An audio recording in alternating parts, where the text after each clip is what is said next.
हाय दोस्तों, good morning. मैं दुर्गा प्रसाद आपके निजी चैनल में आपका स्वागत है एक बार फिर से। ब्लड रिलेशन में हम लोग कर रहे थे ब्लड रिलेशन का सवाल, और आपने देख लिया होगा। पार्ट 1 पार्ट 2 देख लिए होंगे। अगर आप नहीं देखे होंगे तो आप जाके देख लेंगे। मैं आपको रक्त संबंध पढ़ा रहा था और रक्त संबंध में आपको बहुत ही अच्छे से कॉन्सेप्ट देने का कोशिश कर रहा था, और मैं दिया भी था आपको। 10 कॉन्सेप्ट मैंने बताया था, तो मैं आपको कितना करवा दिया था? लगभग मैं 6 कॉन्सेप्ट करवा दिया था, है ना। आज ये 7वां कंसेप्ट आपको दूंगा। 7वां, 8वां, 9वां और 10वां, ये 10 कंसेप्ट दूंगा। और आप अगर ईमानदारी से क्लास करते होंगे, नोट्स बनाते होंगे, तो आपको अच्छा लग रहा होगा। ठीक है। मैं बाबू कहता हूँ ज़्यादा से ज़्यादा लोग को शेयर किया करो, है ना। नहीं शेयर करोगे कुछ नहीं, मेरा क्या जाएगा, कुछ नहीं जाएगा। मैं अपना काम कर रहा हूँ, आप अपना काम कर रहे होंगे, है कि नहीं। अगर शेयर करेंगे, आपको वीडियो अच्छी लग रही हो या समझ में आ रही हो, तब आप शेयर करते हैं तो फिर अच्छा लगता है कि नहीं। नहीं तो अन्यथा नहीं शेयर करते हैं, तभी कोई बात नहीं है, हमें कोई दिक्कत नहीं है। लेकिन बस थोड़ा सा ये प्रॉब्लम होता है कि अगर शेयर करते हैं तो थोड़ा सा अच्छा लगता है और लाइक थोड़ा मिलता रहता है कि नहीं। और बाकी कोई दिक्कत नहीं है। बाकी आप लोग अगर बने ईमानदारी से तो एक लोग पढ़िए या 2 लोग पढ़िए, बस ईमानदारी से अच्छे से पढ़िए, है कि नहीं। बाकी कोई दिक्कत नहीं। चलिए स्टार्ट करते हैं। देखिएगा, ब्लड रिलेशन में आपको समझ गए ही होंगे। ब्लड रिलेशन में जो सवाल दिया गया था, मैं कल के परसों के पेपर में देख रहा था, तो उसमें एक पेपर में दिया था ब्लड रिलेशन का जो रक्त संबंध होता है, उसमें दिया था कि कौन सा भिन्न है। तो उसमें सवाल दिया था आपका, ऐसे करके लिखा था, जैसे उसमें दिया था पिता भाई से संबंधित, ठीक है, पिता पुत्र से दिया था, माता पुत्री से दिया था, दादी दादी पोते से दिया था, फिर उसमें लिखा था पति और पत्नी। तो बोल रहा था इसमें कौन सा भिन्न है। तो ये आपको भिन्न अगर कब, जब आप देखे होंगे, पढ़े होंगे, जब आप रक्त संबंध में, तो मैं बताया था कि जो संबंध है ये 2 प्रकार के होते हैं। एक वैवाहिक संबंध होता है और एक आपका कौन सा होता है, एक आपका रक्त संबंध होता है। वैवाहिक वाले संबंध में देखेंगे पति और पत्नी आ जाएंगे, ये आपका भिन्न था, है ना। बाकी कोई भिन्न नहीं था। जैसे पिता पुत्र से सा, ये तो रक्त संबंध में आएगा। माता पुत्री सा रक्त संबंध में आएगा। और दिया था कि दादा, और क्या दिया था, दादा पुत्र करके ऐसे दिया था, या पोता ऐसे करके दिया था, ये भी रक्त संबंध हो जाएगा, है ना। तो पति और पत्नी यही आपका भिन्न था, तो ये सही करवाया था। समझ में आ रहा है कि ना।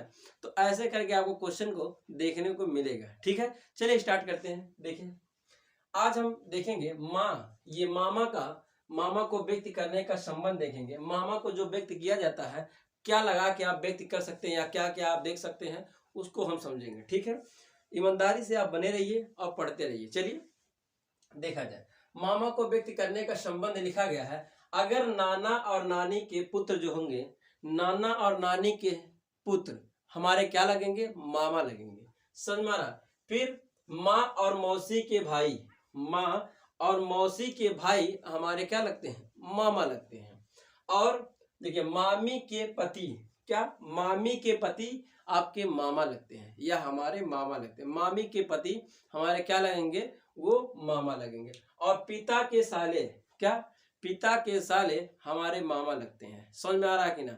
ये आपको कंसेप्ट दिया गया था। ठीक है, क्या है, पिता के साले हमारे क्या लगेंगे, क्या है, पिता के साले हमारे क्या लगेंगे, मामा लगेंगे। ठीक है, चलिए आगे देखिए। बुआ को संबंधित करने का शब्द जो 8वां है, बाद में आप नोट कर लीजिएगा ना, बाद में आप नोट कर लीजिए, पहले आप समझ लीजिएगा। ठीक है, बुआ को व्यक्त करने का संबंध क्या है, दादा दादी की पुत्री, दादा दादी की पुत्री हमारी क्या लगती हैं, बुआ लगती हैं। ठीक है, फिर उसके बाद है आपका है पिता और चाचा, पिता और चाचा की बहन, पिता और चाचा की बहन हमारी क्या लगती हैं, बुआ लगती हैं। ठीक है, फिर उसके बाद है माँ की ननद, माँ की ननद को हम क्या कहेंगे, बुआ कहेंगे।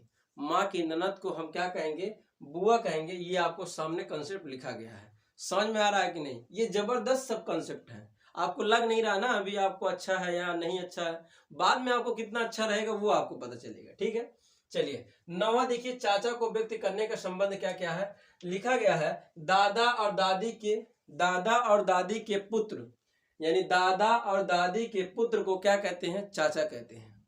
दादा और दादी के पुत्र को आप चाचा कहते हैं।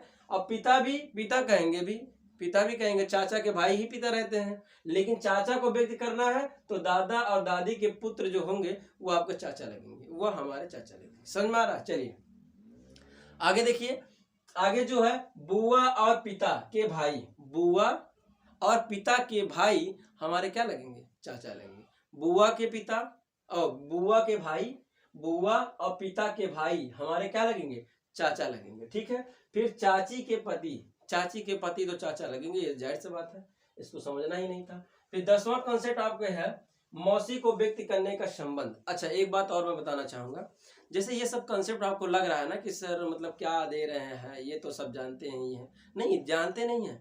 एक बार आदमी को सबको पता रहता है यार ऐसा कंसेप्ट ऐसा ऐसा, लेकिन आपको कहीं मिल जाए लिखा लिखा है और उसको लिख लो, एक बार पढ़ लो, तो क्या होता है वो थोड़ा सा रिवाइज हो जाता है, ताजा हो जाता है, आपको समझ में आने लगता है। ठीक है, समझ में आ रहा है कि नहीं। ये पार्ट 2 का नहीं है, ये पार्ट 3 का है ना, मैं यहाँ 3 कर देता हूँ, ये पार्ट आपका 3 है।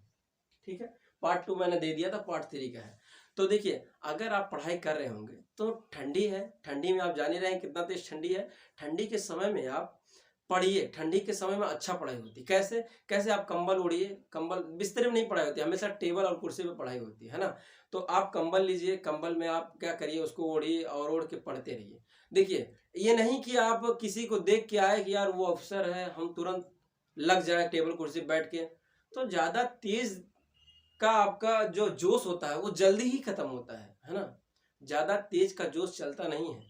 समझ में आ रहा है कि नहीं। आप धीरे धीरे ही जोश बनाइए। जैसे आपको देखिए अगर कोई, मैं किसी को कहूंगा कि आप मोटिवेशन से आप कितना दिन आप रह सकते हैं, एक दिन मोटिवेशन, आप कोई पिक्चर देखें, मैं बता दे रहा हूं आपको, एक दिन आप पिक्चर देखेंगे और पिक्चर देखने के बाद क्या करेंगे, पिक्चर देखेंगे पिक्चर देखने के बाद लगेगा ओह अब मुझे भी ऐसा करना है, फिर आप तुरंत आएंगे मोबाइल वोबाइल रख के, फिर अपना एकदम सही से पहनेंगे कपड़ा वपड़ा, बैठेंगे पढ़ेंगे, एक दिन पढ़ेंगे 2 घंटा 4 घंटा, एक दिन पढ़ेंगे, क्या करेंगे 2 दिन पढ़ेंगे, उसके बाद क्या होगा फिर उसी धर्रे पे आ जाएंगे। तो ये मोटिवेशन नहीं। हम रोज रोज अपनों से मोटिवेशन कब रख सकते हैं, जब हम स्वयं अपनों को जोड़ के देखेंगे, है ना, अपनों को स्वयं जोड़ के देखेंगे यार कि हम किस जगह हैं, तैयारी क्यों नहीं हमारी निकल रही, क्या दिक्कत है, तो कुछ ना कुछ कमियां रह जाती हैं, तभी आपकी हम लोग की तैयारी आपकी नहीं निकल सकती है ना।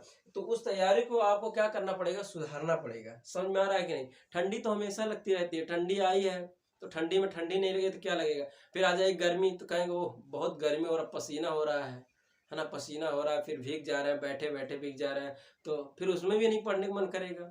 समझ में आ रहा है ना। तो आपको कब पढ़ेंगे, कब, ठंडी आपको लग रही है ठंडी में नहीं पढ़ने में मन कर रहा है, गर्मी आएगी गर्मी में नहीं पढ़ने में, बरसात होगा तो कहोगे बरसात ही है यार मजा नहीं आ रहा, लाइट नहीं है, गांव गांव में तो प्रॉब्लम होता है, लाइट नहीं रहता है, लाइट नहीं है, फिर लाइट रहेगी तो फिर कहेंगे यार मौसम बहुत अच्छा सुहाना है, कुछ खा लेते हैं या कुछ बना लेते हैं या सो ही लेते हैं, पिक्चर ही देख लेते हैं। कब पढ़ेंगे भैया, ठंडी लग रही है ना पढ़ रहे हैं, गर्मी लग रही है ना पढ़ रहे हैं, बरसात आ गया सोने का मन कर रहा है, पढ़ेंगे कब। तो आप अपने मन में लाइए कि यार मैं बेरोजगार हूँ, मुझे स्वयं खुद पढ़ना चाहिए और अभ्यास करना चाहिए। ठीक है, और ये सब नहीं देखना चाहिए। देखिए अगर आप एक नौकरी ले लेते हैं ना, कोई भी हो, अगर आप नौकरी ले लेंगे तो एक नौकरी लेने वाले और जो पा जाते हैं उनका नजरिया थोड़ा सा अलग हो जाता है। समझ में आ रहा है कि नहीं। जैसे नौकरी मिलते ही तो आदमी को अलग एक सम्मान एक दर्जा मिला, जैसे आप कहीं भी नौकरी मिला आपको, तो आप अगर कहीं रिश्तेदार में या कहीं जाते हैं तो आपको लगता है हाँ यार कि हमको कुछ अलग मिल रहा है ना। फिर आपको देखने को मिलेगा, ऐसा नहीं है, लेकिन आप अभ्यास करिए। उसके लिए क्या करना पड़ेगा, ऐसा नहीं कि बाबू के दिन भर घूमे और घूम का के सो गए, फिर उठे फिर कोचिंग चले गए, कच्चू कोचिंग से आए फिर पढ़ लिए, ऐसा नहीं नौकरी मिलेगी, है ना। देखो नौकरी कब मिलती है, नौकरी 2 ही लोग को मिलती है, मैं बता देता हूँ। अगर आप सुबह से, अगर आप 7 बजे से बैठे हैं, आप लगभग शाम को 4 बजे तक आप पढ़ाई कर रहे हैं, तो इसके बीच में तो सब लोग काम करते हैं। ये नौकरी, ये आप नौकरी इस समय बीच में नहीं ले पाएंगे। लेने का कब समय होता है, जैसे आप कब पढ़ेंगे, जैसे आप सुबह शाम को 7 बजे से लेके अगर 12 बजे तक 1 बजे तक बीच में पढ़ेंगे, तब आपको इस समय नौकरी मिल सकती है। क्यों, क्योंकि आप उसी समय संघर्ष कर रहे हैं, है ना। जब पूरी दुनिया और जब सब लोग सो रहे थे तब आप क्या कर रहे हैं, जब सब लोग सो रहे हैं तो आप क्या कर रहे हैं, मेहनत कर रहे हैं, पढ़ाई कर रहे हैं। और इस समय स्टूडेंट भी मान लो सो रहे हैं, जो स्टूडेंट सो रहे हैं उसको आप क्या कर रहे हैं, उसको आप पीछे छोड़ रहे हैं ना, उससे आप आगे जा रहे हैं। तो उसी समय आप आगे कुछ कर सकते हैं या कुछ दिखा सकते हैं। समझ में आ रहा है कि नहीं बात। चलिए स्टार्ट करते हैं। देखिए 10वां कंसेप्ट में क्या था, 10वां कंसेप्ट में मौसी को व्यक्त करने का संबंध था। तो इसमें देखेंगे नाना और नानी की पुत्री, नाना और नानी की पुत्री को हम क्या कहेंगे, तो मौसी ही कहते हैं, है ना, मौसी कहते हैं। और वो माँ नहीं, माँ को व्यक्त करने वाला मैं बता दिया, ठीक है, मौसी, आपकी माँ को छोड़ के रहेंगे उनकी क्या मौसी लगेंगे। फिर माँ और मामी की बहन, माँ, माँ की और मामी, मामा, सॉरी मामी नहीं मामा, सॉरी, माँ और मामी की बहन को हम क्या कहेंगे, तो हम क्या कहेंगे, मौसी कहेंगे। फिर क्या लिखा है, पिता की साली, पिता की साली को हम मौसी ही कहते हैं, पिता की साली को हम मौसी ही कहते हैं। ये आपके सामने 10 कॉन्सेप्ट था। मैंने 10 कॉन्सेप्ट धीरे धीरे आपको मैंने दे दिया और आप पढ़ भी लिए होंगे, आपको समझ में आ गया होगा, है ना। अब मैं आपको सवाल दूंगा, है ना, अब मैं आपको सवाल कराऊंगा और जब मैं सवाल कराऊंगा फिर आप देखना स्पीड कैसी रहेगी। मैं आपको स्पीड भी तेज कर दूंगा, है ना। जितने भी प्रकार के क्वेश्चन होते हैं मैं क्वेश्चन कराऊंगा और ईमानदारी से आप बने रहिए, नोट्स बनाते रहिए, वीडियो को शेयर करते रहिए, है ना। गुजारिश है आप वीडियो को ज़्यादा से ज़्यादा लोग को शेयर किया करें, है ना। शेयर करने से और लाइक भी किया करें।